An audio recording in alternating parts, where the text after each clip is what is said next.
नमस्कार दोस्तों। तो स्टैटिक जीके के इस पार्ट में हम डिस्कशन करेंगे इंपॉर्टेंट इंटरनेशनल ऑर्गेनाइजेशन से रिलेटेड इंपॉर्टेंट क्वेश्चन आंसर की। तो चलिए शुरू करते हैं अपने पहले क्वेश्चन से। तो पहले क्वेश्चन में आपसे पूछा गया है कि the global competitive report is published by, वैश्विक प्रतिस्पर्धात्मक रिपोर्ट किसके द्वारा प्रकाशित की जाती है। तो आपके ऑप्शन दिए गए हैं। तो अगर बात की जाए ग्लोबल कॉम्पिटिटिव रिपोर्ट हमारे पास पब्लिश करने वाली एजेंसी की, तो वह हमें देखने को मिलती है वर्ल्ड इकोनॉमिक फोरम। तो ऑप्शन सी इसका सही आंसर हो जाएगा। बात की जाए अदर ऑप्शन की, तो हमें वर्ल्ड बैंक जो इसकी एस्टेब्लिशमेंट हमें देखने को मिलती है 1944 में। याद रखिए 1944, और ब्रेटन वुड कॉन्फ्रेंस के जरिए जो है हमारे पास वर्ल्ड बैंक की जो एस्टेब्लिशमेंट हुई थी। बात की जाए अदर ऑप्शन की, तो आईएमएफ की हमें एस्टेब्लिशमेंट देखने को मिलती है 27 दिसंबर 1945। इसका हेडक्वार्टर हमें यूएसए वाशिंगटन डीसी यूएसए में देखने को मिलता है। बात की जाए डब्ल्यूटीओ की, तो वर्ल्ड ट्रेड ऑर्गेनाइजेशन का हमें हेडक्वार्टर देखने को मिलता है जिनेवा स्विट्जरलैंड में। चलते अपने नेक्स्ट क्वेश्चन की तरफ। तो नेक्स्ट क्वेश्चन में आपसे पूछा गया है कि world trade organisation highest decision making body is, विश्व व्यापार संगठन का सर्वोच्च निर्णय लेने वाला निकाय कौन सा है। तो अगर बात की जाए हमारे पास वर्ल्ड ट्रेड ऑर्गेनाइजेशन की हाईएस्ट डिसीजन मेकिंग बॉडी की, तो वह हमें देखने को मिलता है मिनिस्ट्रियल कॉन्फ्रेंस। तो ऑप्शन बी इसका सही आंसर हो जाएगा। मिनिस्ट्रियल कॉन्फ्रेंस जो है, इनकी बायनुअल मीटिंग जो हमें हर 2 साल में मीटिंग देखने को मिलती है, जो कि वर्ल्ड ट्रेड ऑर्गेनाइजेशन की हमें हाईएस्ट डिसीजन मेकिंग बॉडी देखने को मिल जाती है। चलते हैं अपने नेक्स्ट क्वेश्चन की तरफ।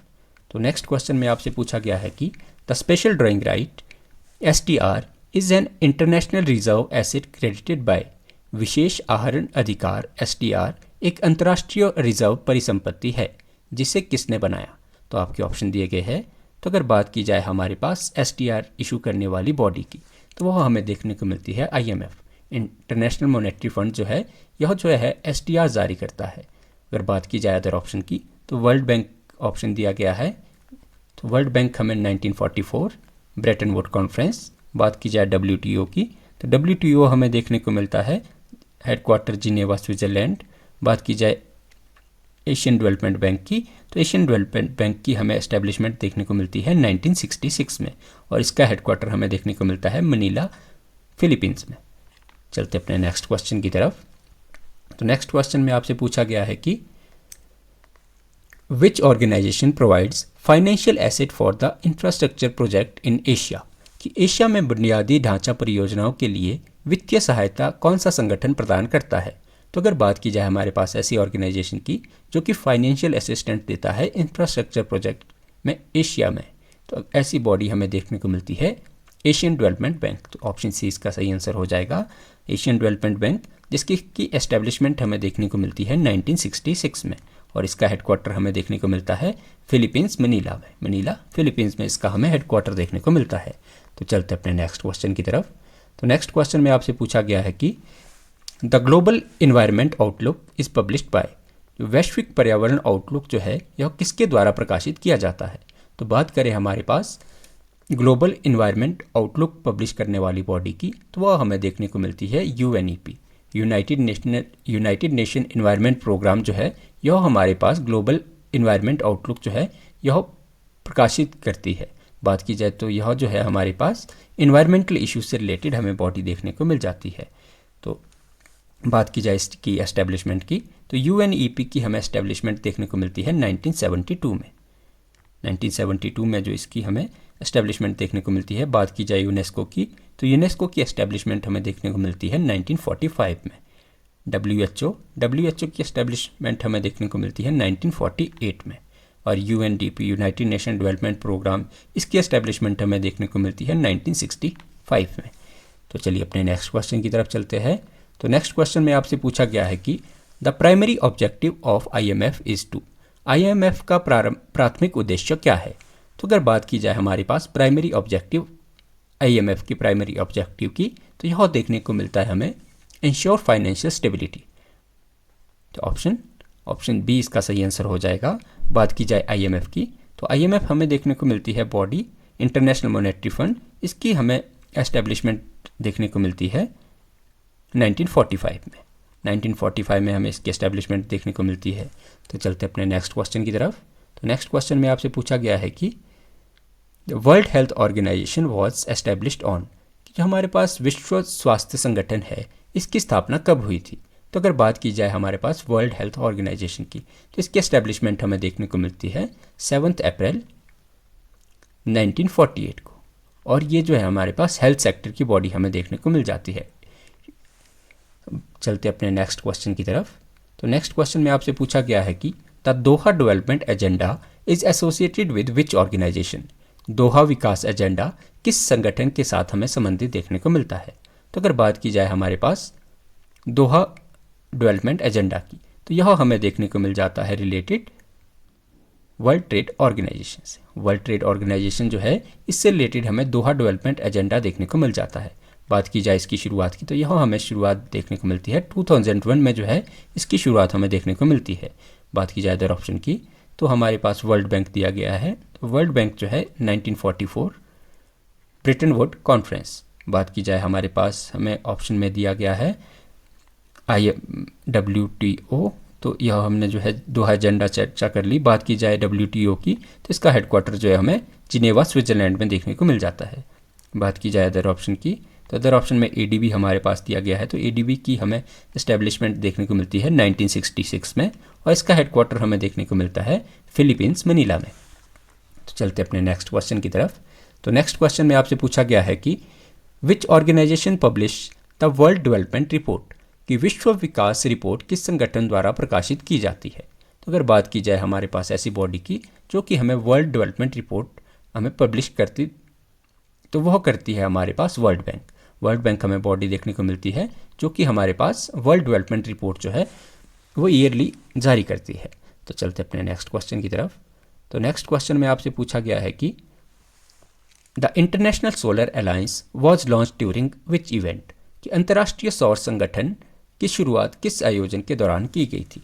तो अगर बात की जाए हमारे पास इंटरनेशनल सोलर अलायंस की, तो इसकी हमें इस्टेब्लिशमेंट देखने को मिलती है 2050 में, और यह जो स्टार्ट हुआ था COP21 में।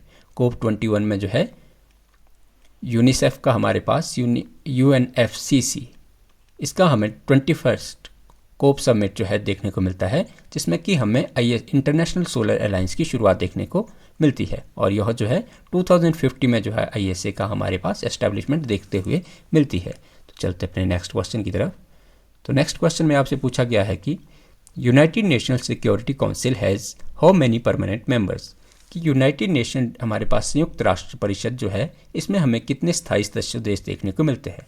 अगर बात की जाए हमारे पास यूनाइटेड नेशन के परमानेंट मेंबर्स की, तो वह हमें देखने को मिलते हैं 5। यूनाइटेड नेशन में जो हमारे पास 5 हमें स्थायी सदस्य देखने को मिलते हैं, जिसमें हमारे पास USA, रशिया, चाइना, UK और हमें देखने को मिलता है फ्रांस। तो यह हमें जो है 5 जो है यूनाइटेड नेशन के 5 परमानेंट मेंबर हमें देखने को मिलते हैं, जिनके पास की हमें जो कि वीटो पावर इंजॉय करते हैं। तो चलते अपने नेक्स्ट क्वेश्चन की तरफ। नेक्स्ट क्वेश्चन में आपसे पूछा गया है कि which organization is known as the lender of last resort, किस संगठन को जो है अंतिम ऋणदाता के रूप में जाना जाता है। तो अगर बात की जाए हमारे पास ऐसी ऑर्गेनाइजेशन की जिसे कि lender of the last resort कहा जाता है, तो वह हमें देखने को मिलता है IMF। तो इंटरनेशनल मॉनेटरी फंड को जो है लेंडर ऑफ लास्ट रिजॉर्ट कहा जाता है, क्योंकि ये उन देशों को वित्तीय सहायता प्रदान करता है जो कि अपने डेफिसिट या भुगतान संतुलन के संकट का सामना कर रहे होते हैं। तो चलते अपने नेक्स्ट क्वेश्चन की तरफ। तो नेक्स्ट क्वेश्चन में आपसे पूछा गया है कि the global gender gap report is published by, जो यह हमारे पास वैश्विक लैंगिक अंतराल रिपोर्ट है, यह किसके द्वारा जारी की जाती है। तो अगर बात की जाए हमारे पास ग्लोबल जेंडर गैप रिपोर्ट की, तो इसे हम पब्लिश करने वाली बॉडी हमें देखने को मिलती है वर्ल्ड इकोनॉमिक फोरम। तो ऑप्शन 20 का सही आंसर हो जाएगा। वर्ल्ड इकोनॉमिक फोरम जो है यह जारी करती है ग्लोबल जेंडर गैप रिपोर्ट। चलते अपने नेक्स्ट क्वेश्चन की तरफ। तो नेक्स्ट क्वेश्चन में आपसे पूछा गया है कि the world trade organisation procedures was, तो विश्व व्यापार संगठन का पूर्ववर्ती संगठन कौन सा था। तो अगर बात की जाए हमारे पास WTO वर्ल्ड ट्रेड ऑर्गेनाइजेशन की प्रेडेसर एजेंसी की, तो वह हमें देखने को मिलती है गेट। तो ऑप्शन ए इसका सही आंसर हो जाएगा गेट, जिसकी हमें एस्टेब्लिशमेंट 1948 में देखने को मिलती है। इसी को रिप्लेस करके हमें WTO, जिसकी की एस्टेब्लिशमेंट हमें देखने को मिलती है 1995 में। तो गेट जो है हमें प्रोड्यूसर एजेंसी देखने को मिलती है किसकी, WTO की। चलते हैं अपने नेक्स्ट क्वेश्चन की तरफ। तो नेक्स्ट क्वेश्चन में आपसे पूछा गया है कि the United national children fund UNICEF is headquarter in, जो संयुक्त राष्ट्र बाल कोष यूनिसेफ जो है इसका मुख्यालय हमें कहाँ देखने को मिलता है। अगर बात की जाए हमारे पास यूनिसेफ के हेडक्वार्टर की, तो वह हमें देखने को मिलता है न्यूयॉर्क में। तो ऑप्शन बी इसका सही आंसर हो जाएगा, न्यूयॉर्क USA में जो है यूनिसेफ का हमें हेडक्वार्टर देखने को मिल जाता है। चलते अपने नेक्स्ट क्वेश्चन की तरफ। नेक्स्ट क्वेश्चन में आपसे पूछा गया है कि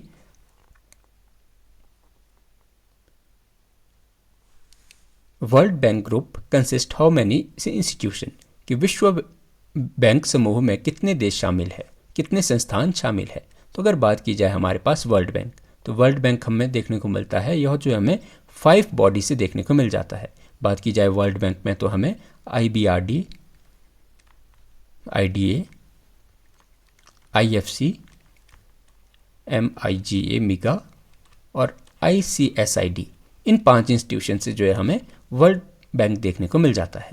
तो चलते अपने नेक्स्ट क्वेश्चन की तरफ।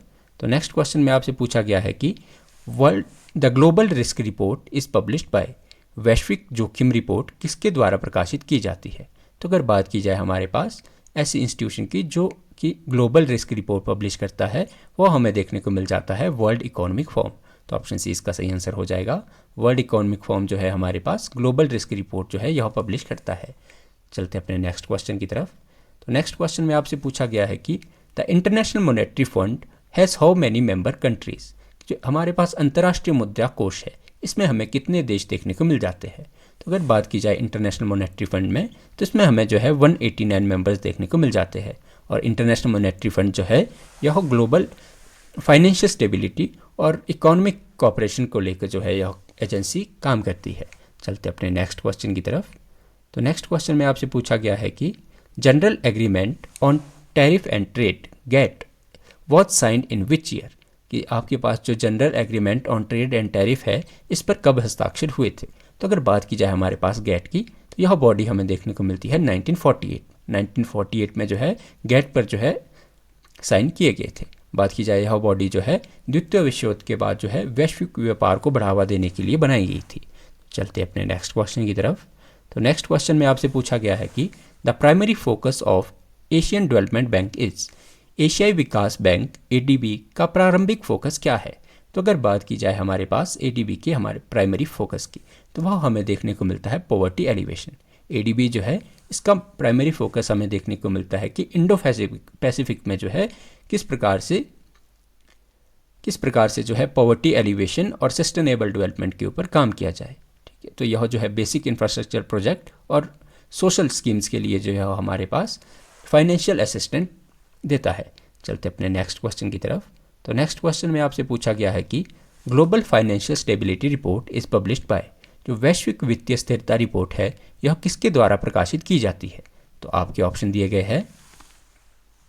तो अगर बात की जाए हमारे पास ग्लोबल फाइनेंशियल स्टेबिलिटी रिपोर्ट की, तो इसको पब्लिश करने वाली एजेंसी हमें देखने को मिलती है IMF, इंटरनेशनल मॉनेटरी फंड जो है यह ग्लोबल फाइनेंशियल स्टेबिलिटी रिपोर्ट जो है जारी करता है। चलते अपने नेक्स्ट क्वेश्चन की तरफ। तो नेक्स्ट क्वेश्चन में आपसे पूछा गया है कि united national educational scientific and cultural organisation UNESCO was established in, संयुक्त राष्ट्र शैक्षिक वैज्ञानिक और सांस्कृतिक संगठन यूनेस्को की स्थापना कब हुई थी। तो अगर बात की जाए हमारे पास यूनेस्को की एस्टैब्लिशमेंट की, तो यह हमें देखने को मिलता है 1946 में। तो ऑप्शन बी इसका सही आंसर हो जाएगा। चलते अपने नेक्स्ट क्वेश्चन की तरफ। तो नेक्स्ट क्वेश्चन में आपसे पूछा गया है कि the world trade organisation has how many members, विश्व व्यापार संगठन में हमें कितने सदस्य देश देखने को मिलते हैं। तो अगर बात की जाए WTO के मेंबर्स की, तो यह हमें देखने को मिलते हैं 164 मेंबर्स। 164 मेंबर जो है वो WTO के हमें देखने को मिलते हैं। और ये एजेंसी बात करती है इंटरनेशनल ट्रेड की लॉज के ऊपर, और डिस्प्यूट अगर इंटरनेशनल ट्रेड में होते हैं उनको सुलझाने के लिए हमारे पास वर्ल्ड ट्रेड ऑर्गेनाइजेशन बॉडी काम करती है। चलते अपने नेक्स्ट क्वेश्चन की तरफ। तो नेक्स्ट क्वेश्चन में आपसे पूछा गया है कि the global innovation index is published by. वैश्विक नवाचार सूचकांक किसके द्वारा प्रकाशित किया जाता है? तो अगर बात की जाए ग्लोबल इनोवेशन इंडेक्स की, तो इसे पब्लिश करने वाली बॉडी हमें देखने को मिलती है विपो। हमारे पास विश्व बौद्धिक संपदा संगठन जो है, यह ग्लोबल इनोवेशन इंडेक्स को जारी करने वाली हमें बॉडी देखने को मिलती है। चलते अपने नेक्स्ट क्वेश्चन की तरफ। तो नेक्स्ट क्वेश्चन में आपसे पूछा गया है कि the United national general assembly is preceded over by. आपसे पूछा गया है कि संयुक्त राष्ट्र महासभा की अध्यक्षता कौन करता है? तो अगर बात की जाए हमारे पास यूनाइटेड नेशनल जनरल असेंबली की, तो इसको प्रिसाइडेड करने वाले हमें देखने को मिलते हैं प्रेसिडेंट। प्रेसिडेंट जो होते हैं, प्रेसिडेंट जनरल असेंबली के प्रेसिडेंट जो होते हैं, यह जो है जनरल असेंबली की अध्यक्षता जो है करते हैं। तो चलते अपने नेक्स्ट क्वेश्चन और आज की हमारी सीरीज़ के लास्ट क्वेश्चन की तरफ। तो इस क्वेश्चन में आपसे पूछा गया है कि the Asian development outlook is published by. जो एशियाई विकास आउटलुक है, यह किसके द्वारा प्रकाशित किया जाता है? तो अगर बात की जाए एशियन डेवलपमेंट आउटलुक की, तो इसे पब्लिश करने वाली बॉडी हमें देखने को मिलती है एशियन डेवलपमेंट बैंक। तो ADB इसका सही आंसर, ऑप्शन सी इसका सही आंसर हो जाएगा। ADB जो है यह इंडो पैसिफिक में हमें इकोनॉमिक ग्रोथ और उससे रिलेटेड चैलेंज के ऊपर बात करने वाली बॉडी हमें देखने को मिलती है। तो उम्मीद है कि आज की हमारी यह सीरीज़ आपको पसंद आई होगी। तो हमारे चैनल के साथ जुड़े रहने के लिए हमारे चैनल को सब्सक्राइब करें। बहुत बहुत धन्यवाद।